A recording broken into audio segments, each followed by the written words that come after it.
Hey, what's up, everyone? Raging Golden Eagle here, having way too much fun as always. And I'm here today to ask a simple question. Would you ever be willing to forgive companies that went woke, got broke, and then tried to course correct after it's too late? They learned their lesson, right? You can give them another chance, right? So that's the big question. If a company got woke, tried to course correct, would you come back to them? I'm going to do something weird here. I'm going to do a too long didn't watch right up here at the start.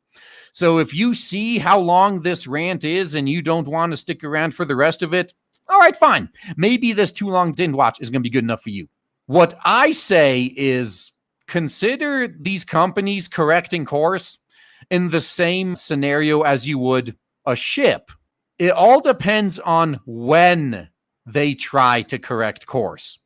Using the ship analogy, if they only try to correct course after they've already hit the iceberg, it's too late. Let them sink. Now, if they haven't hit it yet, and there's still some time to avoid that iceberg, yeah, you can correct that course. It may be worth giving them a shot, giving them another chance. I'm going to get into that shortly, but that's the too long didn't watch. Why do I ask this question now? Well, as we discussed earlier, Disney. That's why. Disney is rumored to be purging all their wokeness right now, trying to get the fans to come back, putting muzzles on all their employees, and basically saying if you want to work for Disney, you're not going to be insulting the fans no matter what the fans say. The customer's always right, bringing back that attitude. Disney is trying real hard right now, so the rumors say, to win back the fans. Hasn't been confirmed yet, but we have to ask this question now because Disney's pretty big. Now, me personally, here's my view. Once I've already left a company, a hobby, an IP behind, 99% chance I'm never coming back. I'm not going to be back. I've already found something else. So they should have thought about this before they drove me and many others away, because once I've already given up on a company, a hobby, an IP, once I've walked away, I'm gone for good. And I know I'm not the only one who feels this way. So these companies need to realize that while I was gone, let's use Star Wars for an example. I've walked away from Star Wars. I've learned over the past few years that I can live just fine without Star Wars. I don't need to give Star Wars my money. I still have all the old content. I have all the old movies I already own. I have all the older games. I have the expanded universe books. I don't need anything else. I don't need to give Star Wars any of my money. While I was gone from Star Wars, I've actually found other new stuff to support, and I focused more on other existing hobbies, etc. So the likelihood of me coming back is almost non-existent once I've already left. Once I've already replaced the thing I've walked away from, the chances of me coming back to it are pretty much gone. So in this case, the best that these companies can hope for, if they try to course correct after hitting the iceberg, the best they can do is prevent further damage. But they likely will never get back what they had before. It's too late for them. Now, on the other hand, if I'm still on the fence because they may be showing signs of wokeness, but they're still good overall, those are companies I'll probably stand by and support extra hard once I see that they purge their woke cancer. Take Red Bull, for example. I just got done drinking a Red Bull right now. I don't do energy drinks very often, but whenever I do, I'm a lot more inclined to get a Red Bull now because they purged their woke cancer before they could cause too much damage to their reputation. There has been a little bit of woke cringe coming out of Red Bull's American branch over the past few years, but they always kept it to a minimum. Red Bull as a whole has been pretty cool. They've been keeping it clean. Spoiler alert, the headquarters in Austria actually support Trump. So the likelihood of them approving woke shit was pretty small. So there you go. That's the reason. And eventually their woke American branch tried to dig too deep and, they got cut off. They pushed too far and they're gone now. So Red Bull's getting a lot of support right now because they purged themselves. They purged the woke cancer. And that's exactly what we like to see. Companies that purge the woke cancer before it kills them.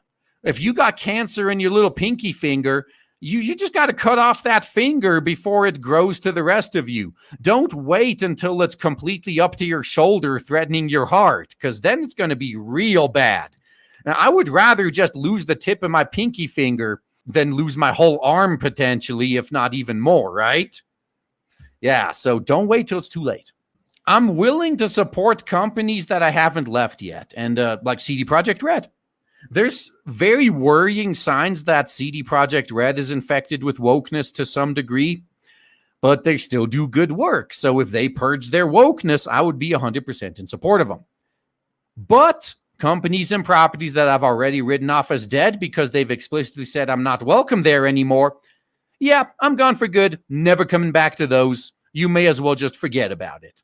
And this is why I actually believe, given this situation where we have a few companies, especially titans like Disney, finding out that, oh man, get woke, go broke is not a joke, the best option, the best outcome would be for a few of these titans like Disney and Sony in particular to actually go bankrupt, to go completely out of business.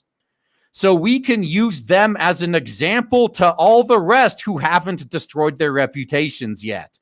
Let companies that flipped customers the bird die and watch the entire rest of the industry purge their woke cancer in response.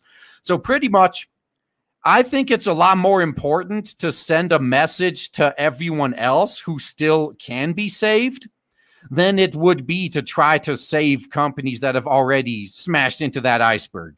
Let them sink, and then use them as an example to all the other ships that are following the same path. Like, hey, you see this wreckage right here? It got this way because it hit that iceberg. So if you don't want to meet the same fate, you turn your fucking ass around and go back the other way. Sending that message to other companies is the most important thing in this situation, in my opinion. I've said multiple times that nobody's going to take Get Woke, Go Broke seriously until a few industry titans fall to it, and this is the perfect chance for us to prove that point. Companies that haven't burned all their bridges with customers yet needs to see what happens to those who did, and that nobody is too big to fail. If a company burned all their bridges with you, let them die. If you come back after how they treated you, the only message you're sending to them and to other companies that are watching is that they can mistreat their customers all they want, and it's all good as long as you occasionally throw them a bone and apologize. Companies need to learn that turning on your own customers is certain death. They need to have that lesson drilled into their skulls so this never happens again. And I've quoted what Ethan said before, and I'll do this again. So he made a good point about how on the customer side, once you as a customer announce that you are walking away, you're taking your wallet and going home, you're no longer a customer of this company, they've pushed too far. Once you say this, you no longer have any expectation of that company ever listening to you again. And that just makes logical sense. Why should this company ever listen to you again once you've loudly announced to them that you're not their customer and you never will be? You've left. Now, you flat out told them you're not going to come back. So what's in it for them? Well, if they're smart, they will realize that what you're saying is indicative of a much bigger problem. And if they don't listen to you, they're going to lose way more customers. But, well, we know they're not smart. So let's save that for another rant.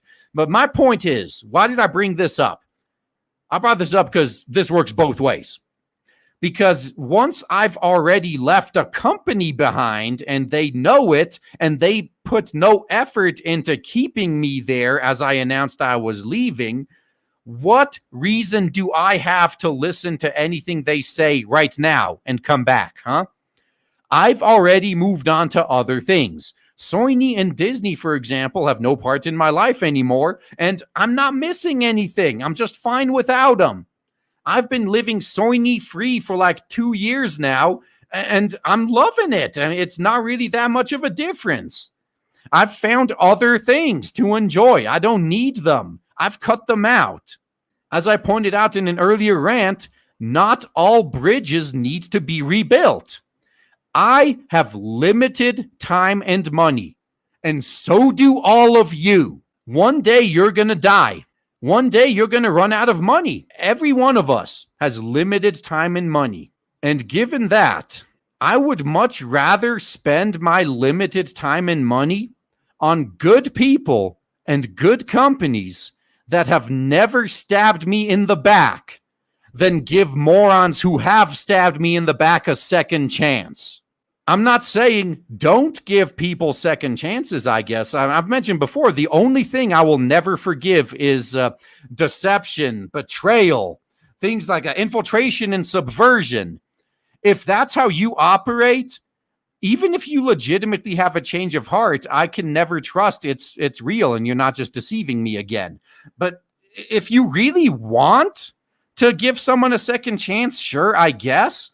But make sure you give priority to people and companies who don't need a second chance, who've never done you wrong, who were there for you when these other guys did you wrong. Give them priority.